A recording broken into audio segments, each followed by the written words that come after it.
This video begins with a brief overview of health history taking, followed by the anatomy of the peripheral vascular system, including the arteries, veins, and lymph nodes in the arms and legs, followed by examination of the peripheral vascular system, including veins and arteries of the arms, hands, legs, ankles, and feet, inspection and palpation of the superficial inguinal nodes, and assessment for chronic arterial insufficiency.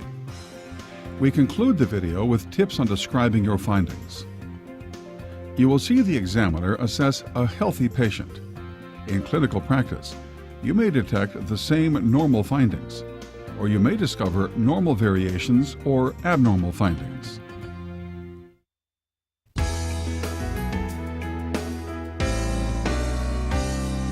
The health history interview is a conversation with a threefold purpose: to establish a trusting and supportive relationship, to gather information, and to offer information. In the case of new patients, you will gather information that will form the basis for a comprehensive written health history. For patients seeking care for a specific complaint, you may prepare a more focused, problem-oriented history. In either case, you will record the patient's chief complaint, along with common or concerning symptoms. Common or concerning symptoms relating to the peripheral vascular system include pain in the arms or legs, intermittent claudication, cold, numbness or pallor in the legs, hair loss in the extremities, color change in fingertips or toes in cold weather, swelling in calves, legs, or feet, and swelling with redness or tenderness.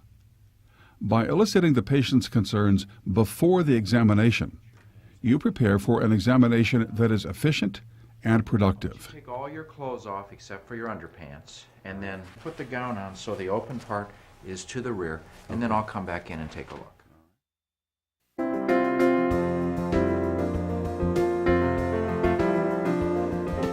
With the patient's health history in mind, you are now ready to continue your examination.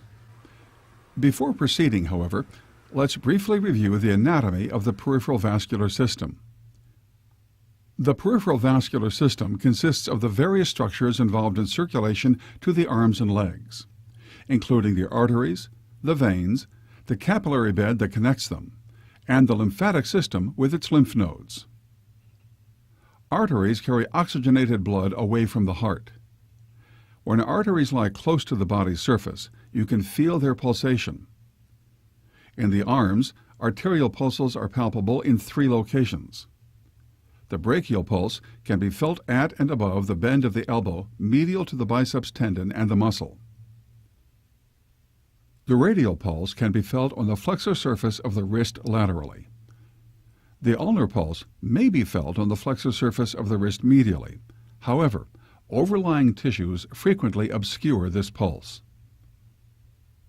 The arterial arches interconnect the radial and ulnar arteries and help protect hand and finger circulation from arterial occlusion. In the legs, arterial pulses can usually be felt in 4 places: the femoral artery in the groin, the popliteal artery behind the knee, the dorsalis pedis artery on the dorsum of the foot, and the posterior tibial artery behind the medial malleolus of the ankle. An interconnecting arterial arch protects the circulation of the foot. Veins, which may be deep or superficial, carry deoxygenated blood back to the heart. Because the veins of the leg are especially susceptible to dysfunction, they warrant special attention. Deep leg veins include the femoral vein, which lies just medial to the femoral artery, below the inguinal ligament. Superficial leg veins include the great saphenous vein, which runs from the dorsum of the foot to the groin, and the small saphenous vein, which runs from the side of the foot to the back of the knee. Communicating veins interconnect the deep and superficial veins. Lymph nodes are normally round, oval, or bean-shaped structures. In the arms, the epitrochlear nodes, lateral axillary nodes, and central axillary nodes are palpable. In the legs, usually only the superficial inguinal nodes are palpable. These nodes are divided into two groups.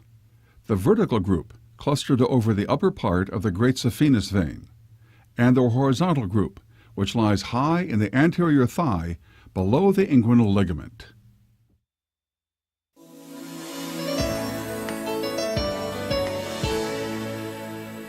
To examine the peripheral vascular system, begin by inspecting both arms from the fingertips to the shoulders. Note areas of edema, discoloration, rashes, scars, and changes in skin texture. None are seen here. Also note hair distribution and venous patterns. Assess the skin temperature of the hands and lower arms with the sensitive backs of your fingers, comparing both sides. If you detect unusual coolness or temperature differences, check further up the arms. Next, palpate the radial pulses using the pads of your fingers on the flexor surface of the wrist laterally. Compare their amplitudes. A grade of 2+ indicates a brisk or normal pulse. A grade of 0 indicates an arterial pulse that is absent and not palpable. A grade of 1+ indicates a pulse that is diminished, weaker than expected. Grade 3+ indicates a pulse which is increased, that is, above what is expected, while grade 4+ indicates bounding and possible aortic insufficiency. If you suspect arterial insufficiency in an arm or hand, partially flex the wrist and try to palpate the ulnar pulse on the flexor surface of the wrist. Note that the pulse of a normal ulnar artery may not be palpable. Palpate the brachial pulse by flexing the patient's elbow slightly.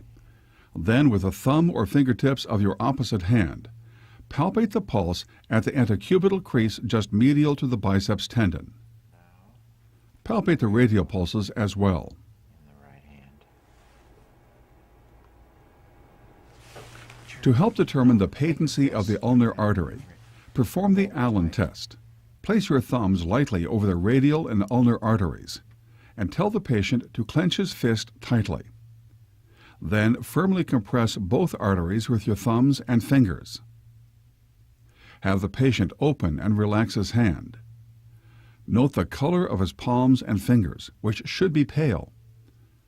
Then release the pressure over just the ulnar artery. If the artery is patent, the palm should turn pink in 3 to 5 seconds.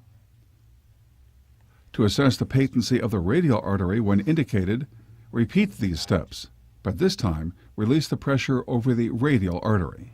I'll let the fingers open.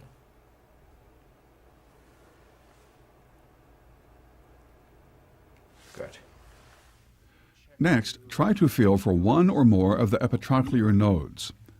With the patient's elbow flexed at approximately 90 degrees and your hand supporting the forearm, feel in the groove between the biceps and triceps muscles about 3 centimeters above the medial epicondyle. Repeat on the other arm.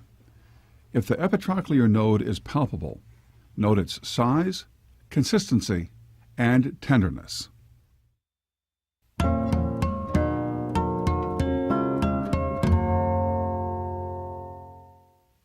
To examine the legs, the patient should be lying down and draped so that the genitalia are covered, but the legs are fully exposed. Socks or stockings should be removed. Inspect both legs from the groin to the toes, noting symmetry in size, shape, and color. Also note areas of swelling, discoloration, rashes, scars, ulcers, and abnormal venous patterns. On the lower legs, feet, and toes, observe the color and texture of the skin and nail beds, and the distribution of hair. Assess the skin temperature of the feet and lower legs with the back of your fingers. If you notice unusual coolness or temperature differences, check further up the legs.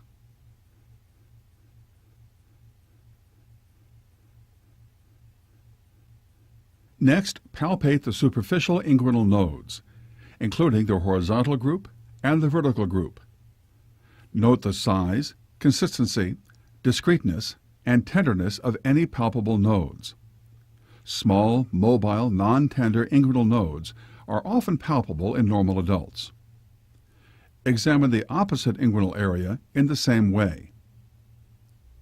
Next, palpate the femoral pulse by placing your fingers midway between the anterior superior iliac spine and the symphysis pubis. Press deeply below the inguinal ligament. When palpating the femoral pulse, if the patient is very obese, you may need to place one hand on top of the other, as demonstrated here, to facilitate examination of the femoral pulse and inguinal area. I'm going to check the pulses in your knee now. You just relax.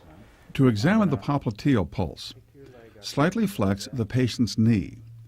Press the fingertips of both hands deeply into the popliteal fossa, slightly lateral to the midline. The popliteal pulse is frequently more difficult to find than other pulses because it is deeper and more diffuse. I'm going to check the other leg now. Okay. Compare this pulse with the popliteal pulse on the other side. Can you just relax?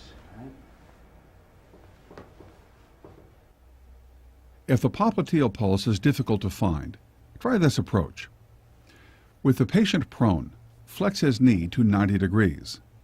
Let his lower leg relax against your shoulder or upper arm and press your thumbs deeply into the popliteal fossa. Next, assess the dorsalis pedis pulse by palpating the dorsum of the foot just lateral to the extensor tendon of the big toe. If you cannot feel the pulse, move laterally. The dorsalis pedis pulse may be congenitally absent. Check the posterior tibial pulse by curving your fingers behind and slightly below the medial malleolus of the ankle. Then feel for both of these pulses on the other foot. Now check for edema, comparing one foot and ankle with the other. Note their relative size and the prominence of veins, tendons, and bones. To detect pitting edema, press firmly with your thumb for at least 5 seconds over the dorsum of the feet, behind the medial malleoli.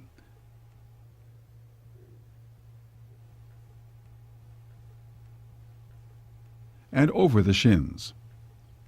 Note any indentation caused by your thumb pressure. Normally, as seen here, there is no pitting edema. Next, palpate the calf muscles by compressing them against the tibia. Do you feel any tenderness in these muscles? No. Note any tenderness, increased firmness, or tension of the muscles that might suggest deep venous thrombosis. Then check for edema and palpate the calf muscle of the other leg.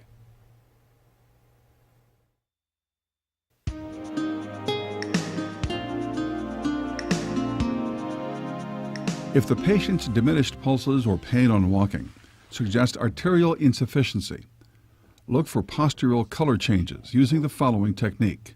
I'm going to put your legs Elevate up to and support 60 both degrees. legs to a position about 60 degrees above the examination table. Wait 30 to 60 seconds until the feet are drained of venous blood.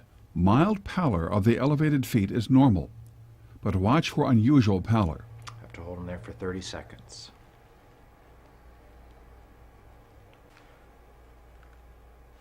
Then ask the patient to sit up with his legs dangling. All right, now sit up.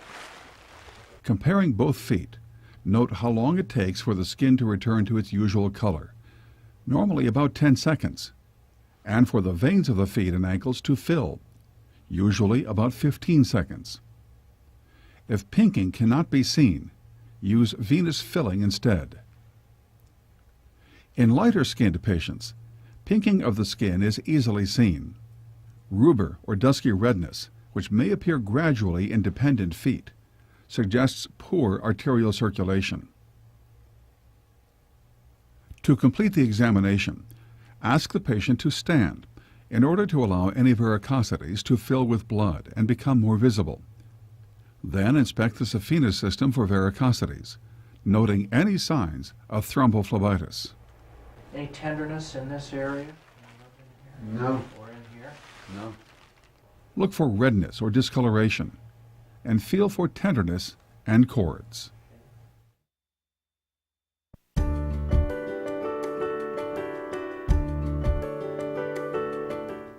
A clear, well-organized clinical record, employing language that is neutral, professional, and succinct, is one of the most important adjuncts to patient care. For a healthy patient, your write-up might include language such as, extremities are warm and without edema, no varicosities or stasis changes, calves are supple and non-tender, no femoral or abdominal bruits, brachial, radial, femoral, popliteal, dorsalis pedis, and posterior tibial pulses are 2+ and symmetric. To summarize, the examination of the peripheral vascular system includes inspection and palpation of the veins and arteries of the arms, hands, legs, ankles, and feet, inspection and palpation of the superficial inguinal nodes, and assessment for chronic arterial insufficiency.